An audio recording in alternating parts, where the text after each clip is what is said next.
Olá, bem-vindo ao podcast do Oás Barigui. Esse que vai ser o empreendimento mais alto de Curitiba e que com certeza vai mudar o skyline da cidade. Aqui a gente conversa com os profissionais envolvidos nesse projeto e traz assuntos sobre arquitetura, design, estilo de vida e também carbono zero, que é o assunto de hoje. Eu tô aqui com o Eduardo, da Forte Desenvolvimento Sustentável, e a gente vai trocar uma ideia e falar um pouco sobre o carbono zero. Tudo bem, Eduardo? Tudo bem, Bruno. Obrigado pelo convite. Valeu. E também na mesa aqui, a Camila, que é arquiteta da GT Building, e ela também participou de todo o projeto e todo o desenvolvimento também do carbono zero. Tudo bom? Oi, tudo bem? É um prazer poder estar novamente aqui com vocês. Que bom. Bom, para começar, né? Eu acho que carbono zero é um assunto que sempre causa uma estranheza, né? O que é isso? Para que serve, né? E a gente tem aqui um desafio até de comunicar, né? Para que não se torne só uma estratégia de marketing e realmente faça uma diferença na vida das pessoas, né? Então, primeira coisa, eu já queria que você começasse falando o que é essa história de carbono zero. Bruno, vamos lá. Na verdade, toda a história de compensação de carbono, de você reduzir as emissões de carbono, remetem ao agravamento do efeito estufa e à ocorrência de mudanças climáticas, né? Peraí, então já começando, efeito estufa, né? Efeito estufa. A gente fugiu da escola faz tempo já, né? Então, o que é o efeito estufa? Só para o pessoal lembrar o que é. O efeito estufa, de maneira bem resumida, é um efeito natural, né, da atmosfera do planeta e que mantém a superfície do planeta aquecida. Ela é um efeito natural, então ele, na verdade, é o que faz a manutenção da vida na Terra. O grande problema que se fala muito sobre efeito estufa e tal, que é o grande vilão, o problema é o agravamento desse efeito estufa. Então, após a industrialização, né, isso vem sido registrado ao longo dos anos, os gases da atmosfera tiveram uma concentração muito mais elevada do que o natural, e o agravamento do efeito estufa torna a superfície do planeta mais quente. Então é o que ocasiona daí um efeito bola de neve, né, que você vai desde aumento do nível dos oceanos, né, desastres naturais que a gente tem observado, enfim, tudo está relacionado ao agravamento do efeito estufa. Beleza. Então, o carbono zero é uma forma da gente compensar aquilo que a gente emitiu de gás carbônico. Exato. Toda a ação humana, sempre que você sai de casa, você vai até um lugar, você está emitindo gás carbônico ou outros gases que são agravantes do efeito estufa. Então, hoje existe um movimento global muito forte para redução das emissões de gás carbônico e, consequentemente, também para compensação. Ou seja, se você está emitindo, você dê uma forma de compensar e na Terra, sendo um balanço de gases, você conseguir que o seu efeito prejudicial à atmosfera seja compensado com um financiamento de um projeto, algo que trabalhe no sentido contrário, sequestre carbono da atmosfera, né? E quais são essas formas de compensação que normalmente acontecem? Assim, como é feito isso na prática? Assim, existem diversas formas de você compensar, desde que você comprove que você está reduzindo a emissão, você está evitando emissão. Então, desde projetos de energias renováveis, projetos de biogás em aterro são exemplos, mas o principal deles, e até mais famoso, está relacionado à conservação e evitar o desmatamento florestal. Hoje as florestas fazem esse papel de sequestrar o carbono, né? Então, ela absorve gás carbônico, né, o CO2 da atmosfera, sequestra o carbono e libera o oxigênio de volta. Então, ela atua no sentido de reduzir a concentração de gás carbônico na atmosfera. E uma coisa, por que a GT Building resolveu seguir nessa linha e desenvolver esse projeto de carbono zero? Qual que é por que a gente fez isso, né? Então, primeiramente por conta que a gente está falando do OAS, né? Que vai ser o mais alto de Curitiba, enfim. E, consequentemente, ele vai ser uma obra que vai levar mais tempo. Então, a gente vai ter mais tempo tendo efeitos que são prejudiciais para o meio ambiente, né? Então, ele já carrega vários outros itens de sustentabilidade, né? Selo de certificação, feature, o PBE, enfim. Então, o carbono, ele vem para agregar, o carbono zero, né? Ele vem para agregar a esses outros selos. Então, a gente vai ter um pacote completo aí do OAS, pensando, e, né, com certeza também que sustentabilidade é um dos pilares aqui da GT. Sim. Então, o OAS vai fazer todo esse papel em um só. Não, legal. E o crédito de carbono, né?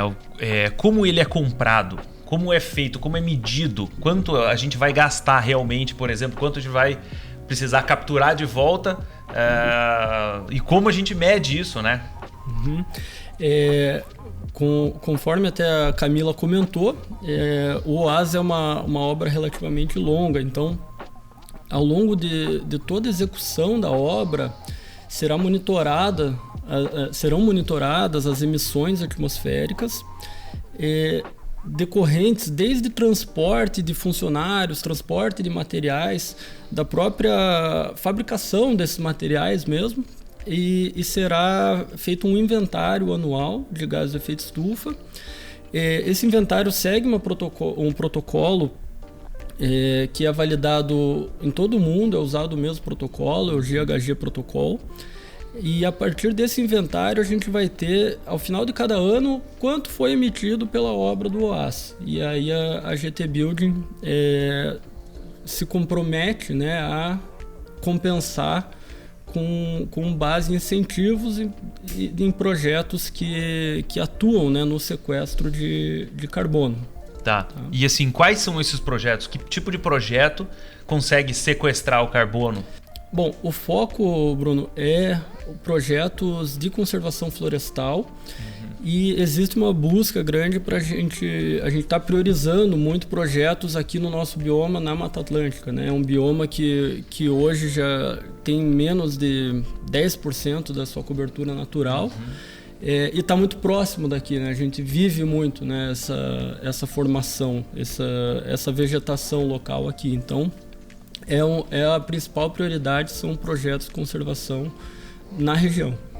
Isso também é uma dúvida, né? Por exemplo, se a obra está acontecendo aqui em Curitiba, Paraná, esses projetos necessariamente têm que acontecer também nessa mesma região da obra ou pelo Não necessariamente. país? Hoje você tem grande parte dos projetos florestais de crédito de carbono na Amazônia. Né? E tem pessoal compensando suas emissões do mundo inteiro em projetos da Amazônia, né? Porque o planeta é um só. Mas, de fato, assim, o incentivo local acho que traz também para um pouco mais próximo da pessoa que está contribuindo com isso também, né? Você conseguir, às vezes, enxergar melhor, né, onde que está o teu porque necessariamente tem que ser, por exemplo, na Mata Atlântica, ou vamos supor, você está fazendo uma obra bem menor, de uma escala menor, isso acontecer em terrenos mais próximos ou normalmente não? É sempre nessa escala grande mesmo? Floresta? O mais comum que a gente vê é a Amazônia, né? A Amazônia a gente vê bastante, mas só até complementando, né, a resposta anterior, a gente já tem uma estimativa, né, com base em empreendimentos semelhantes de qual vai ser a emissão total. Então, quanto é isso? Quanto é a estimativa, até super estimada um pouco, é de 8 mil toneladas de gás carbônico ao longo de toda a obra, né? Então, isso, lógico, como esse acompanhamento é anual, se faltar, a incorporadora já está comprometida, né, a complementar. Sim. Da mesma forma que se sobrar, você está incentivando ainda mais, né? Você está tendo um carbono negativo. Vamos dizer assim. E por ordem de grandeza, assim, quanto uma árvore, por exemplo, sequestra de carbono? Olha, varia muito com base no bioma também, tá? Então, assim, na Mata Atlântica você tem uma estimativa de 150 toneladas de carbono por hectare. E aí quando você fala carbono, também existe uma conversão para gás carbônico, né? Então, essas 8.000 toneladas de gás carbônico são mais ou menos 2.000 toneladas de carbono em si. Então, aí a conta agora eu não tenho de cabeça, mas a referência da Mata Atlântica que a gente tem é 150 mais ou menos toneladas de carbono por hectare. Então é árvore pra caramba, né? É bastante árvore. Seria uma área bem grande que estaria sendo conservada pela GT Building. Sim. Então é muito... E quem fiscaliza isso? Quem vai lá e fala, beleza, essa área vai ser destinado para essa área? Quem fiscaliza o andamento disso e a conservação desse espaço? Hoje existem ONGs que estão sobre a responsabilidade dessas áreas, né? Então tem ali já as metodologias que comprovaram e chegaram nesse valor, né, de quanto de carbono é cada área. E a conservação dessa área tá sob responsabilidade da ONG, geralmente, né? E além de lógico, todos os órgãos ambientais, todos os outros órgãos que podem eventualmente estar responsáveis também.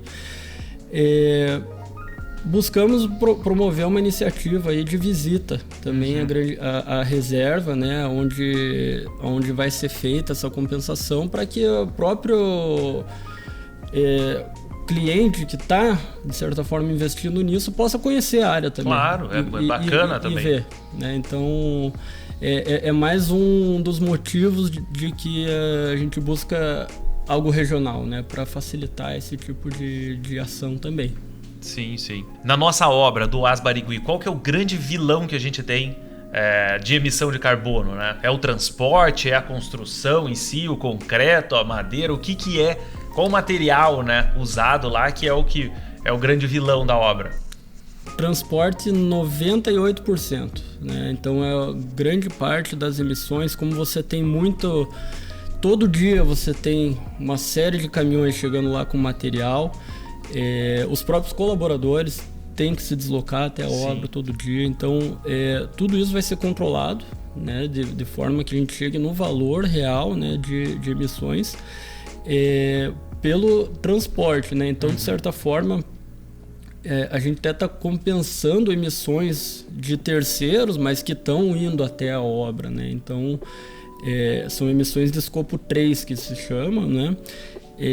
Você tem um pouco de emissão relacionado também aos próprios materiais, a produção desses materiais, né? Por exemplo, concreto, aço, vidro, todos esses materiais têm uma... Alumínio das esquadrias, né? Que o alumínio vai... Exato. Eles têm também uma porcentagem de carbono na produção deles.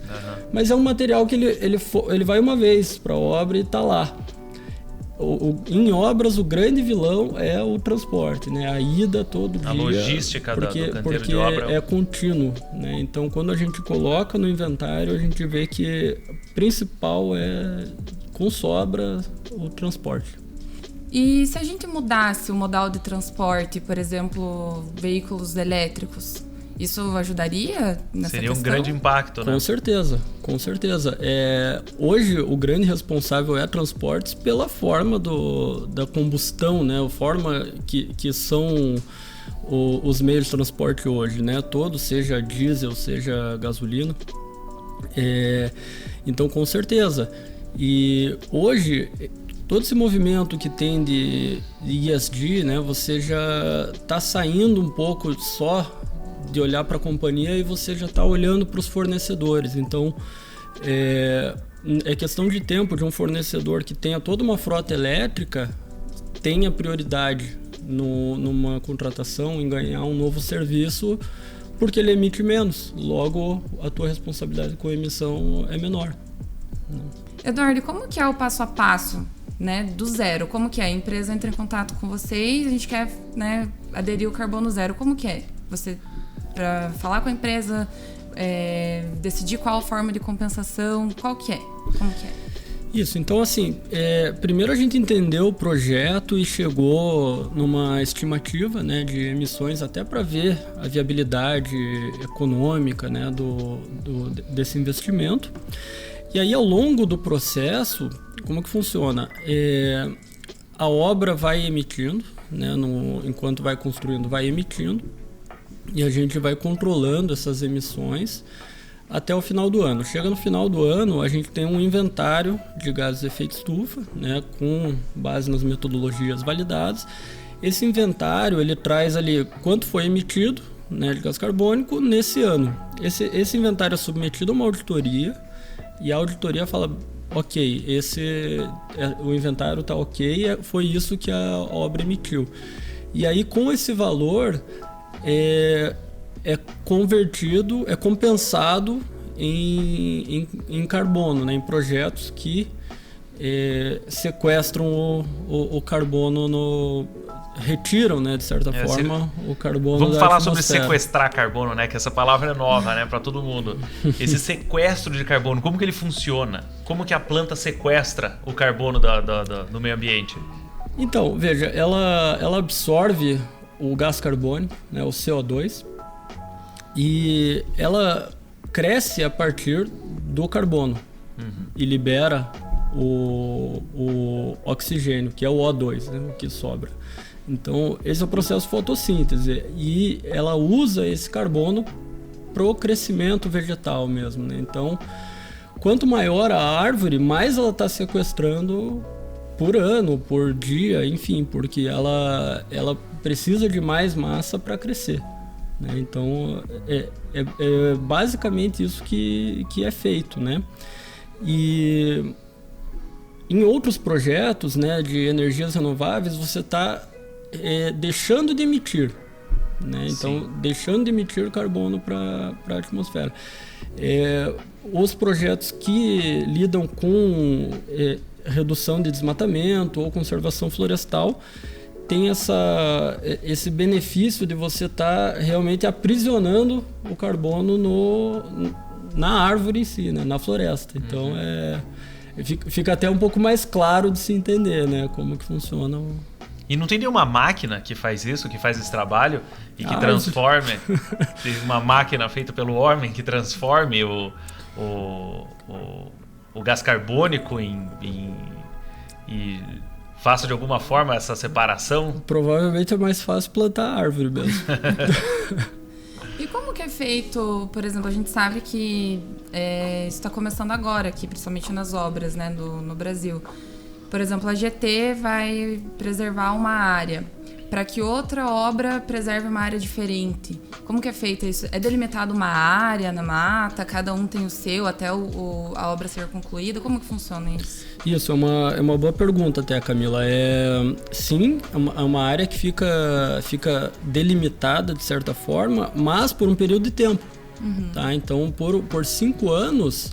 a gente chega naquele valor de carbono que foi emitido pela obra do OAS. Vai na esteira do que eu comentei, né? Que você a cada ano você tá aprisionando, sequestrando, né, o carbono. Então você precisa da conservação daquela área por determinado tempo. Depois encerrou esse período, essa área já está livre para um próximo tutor, vamos dizer. Isso. De certa forma, sim. Legal. Que bacana, eu acho que eu vou começar a investir nisso. Comprar área para preservar. Tá dando dinheiro já, né? Isso aí não é nem mais uma tendência, né? É uma realidade já. Desde da COP26 aí foi regulado, né, o mercado de carbono, então o mundo inteiro só fala nisso e todas as grandes companhias já têm metas de zerar carbono, então sim, frotas de veículos já tem planejamento para eletrificar, né? As grandes marcas hoje já tem, né, o ano em que não vai ter mais veículo a combustão.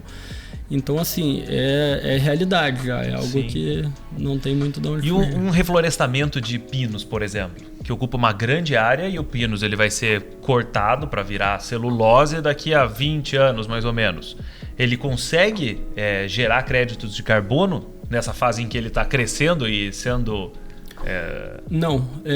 O crédito de carbono, ele tem uma particularidade, para você entrar no mercado de crédito de carbono, um projeto que quer entrar, ele só tem que ser viável pelo crédito de carbono.